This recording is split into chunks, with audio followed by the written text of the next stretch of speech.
Um, it's funny. I'll talk to you a little bit about music. When I was in the Marine Corps, I'm very charismatic and somewhat persuasive, and I was able to convince the commanding officer that, for morale purposes, they needed to take one of the spaces at the end of the squad bay and section it off for a band. And I was able to convince them that that made sense. And a bunch of 20-year-old men with a lot of testosterone, I guess, and not a lot to do in their spare time. So it did make sense. And it was kind of a healing thing, I guess, and a morale thing, and a bonding thing, and so forth. But I ended up finding all the people there that played instruments and kind of created a band room, if you will, in the middle of the squad bay, which is typically very unheard of. And we all bought instruments, and it's funny. I remember buying the instruments, and I couldn't afford anything. I'd still all I had was the salary of a private, which I think $1,100 a month, and then of course they take everything out of it and so forth. So it was pretty much nothing. But I remember buying a very expensive drum set, and I don't know why, but I wanted it. And it was funny. I would go every other week. I'd go to the ATM, and the person I bought it off of was a much older sergeant, staff sergeant actually, in the Marine Corps. And he'd follow me to the ATM, and I'd swipe my card, and I'd pull out everything I got paid minus about $100 that I used to buy phone cards to call my girlfriend, who's now my wife.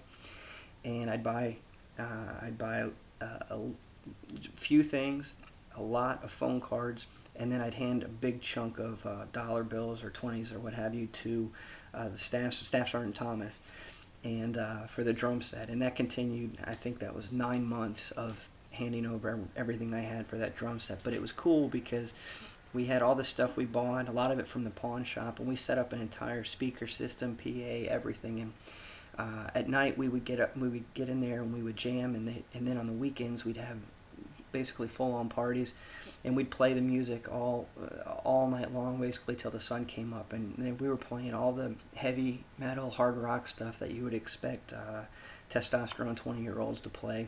And people would take turns jumping in if they knew an instrument, or kind of a loose karaoke, if you will. And it was a blast. And so that even then it was a kind of a therapeutic thing, and I tried to use it to help everybody else, including myself. But so that was my priorities at the time. And of course, they say you put your money where your priorities were. My priorities were the phone cards for my girl, and then the drums. So that's where I put my money. It also reminds me, I'll bring that back now from the music side to the money side. In addition to that, I'll tell you something that I think people might be able to relate to.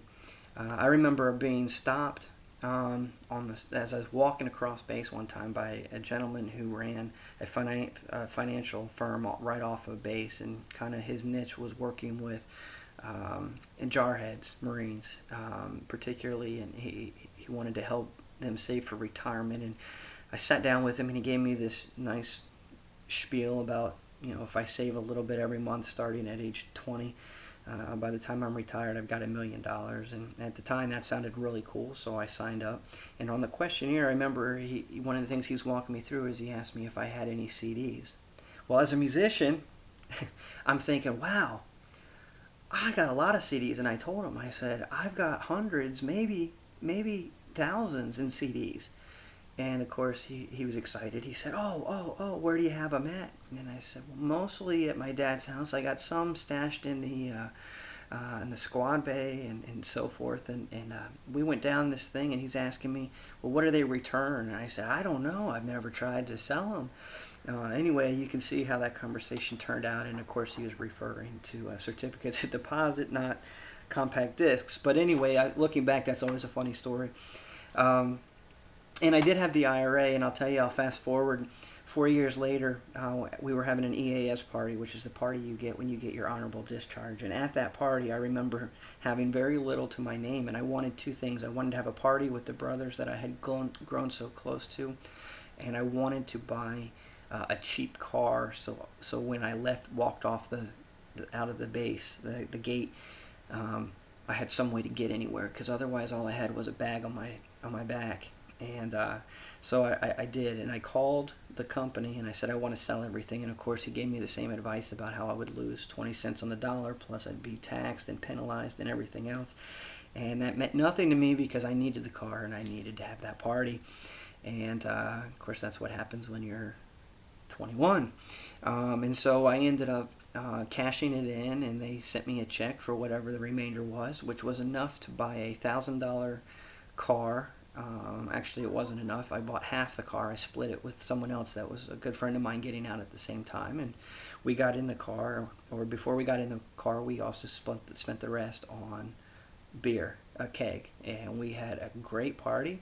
And to me, it was well worth it. Again, those were my priorities. And I remember that he and I got in this little bubble car hatchback. Had no air conditioning. The windows didn't work. Radio didn't work. And we were in Oceanside, California, and I had to get to my girlfriend's house because I wanted to ask her to marry me, and she didn't know I was coming, and she was in Wyoming. So we took turns driving straight through from California to Wyoming so I could show up at her door. And as we drove through Death Valley, we had to take turns because I got half of my body got sunburned from being out hanging out the window for air, and then his other half got sunburned, and we switched sides so that each of us could get the other half sunburn. As that car with the pedal to the metal did about 62 miles an hour, and less when we hit the hills of Utah and Wyoming and Colorado. We probably at times I felt like we could have pushed the car up the hill faster, but we made it there, and I did end up meeting with her, and we are married, so that part went well. But that's a story about the IRA and the CDs and the barracks and the band. And I'm still good friends with those musicians to this day, and we've worked on projects since. So that I'll talk more about later potentially.